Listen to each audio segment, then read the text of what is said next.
Hey everyone, my name is Obed Guerrero, and this is Chapter 9, Distinguish Between Fast and Slow Twitch Muscle Fibers. Okay, we'll begin with the slow twitch fibers and then move on to fast twitch fibers. Slow twitch fibers are listed here in red and the green, then fast twitch fibers are just the blue. So slow twitch fibers are aerobic, which means that they require oxygen and they use oxygen like in cellular respiration. And due to this oxygen, they have oxygen storing pigment, myoglobin, and this makes so slow twitch fibers are also called red fibers because of the red pigmentation. They are also resistant to fatigue, so they fatigue very slowly, as shown here. They have a high blood supply, a high number of capillaries, and a high number of mitochondria,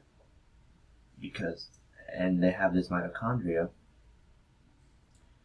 so they can generate ATP at a rapid rate to keep up with the breakdown of ATP, which means, like, for example, a marathon runner, they're running for a very long period of time, so they have to keep generating ATP as they're using ATP.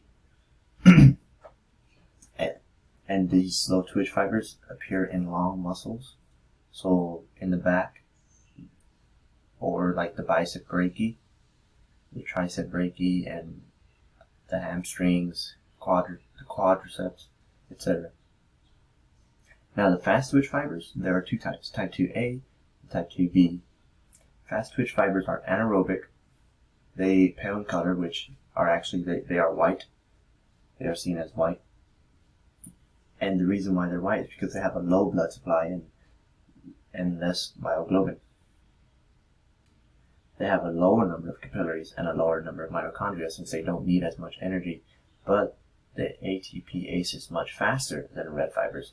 So for example, a sprinter, rather than a marathon runner, a sprinter runs at maximum velocity to get from point A to point B as fast as he can. So the fast twitch fibers in his legs are being activated to run as fast as possible. And therefore they get fatigued much more rapidly. See, the slow twitch fibers, whenever you're not running at maximum velocity, they are being supplied with more ATP and have more blood, which means the muscles are getting more oxygen and can last longer. But here, and another example is if you're doing push-ups, right? Let's just say you can do 20 push-ups, 20 normal push-ups. But if you were to do clapping push-ups, where it involves you using a burst of energy to clap and then bring your hands and arms back down to push-up position and catch yourself, those fast twitch fibers are being activated.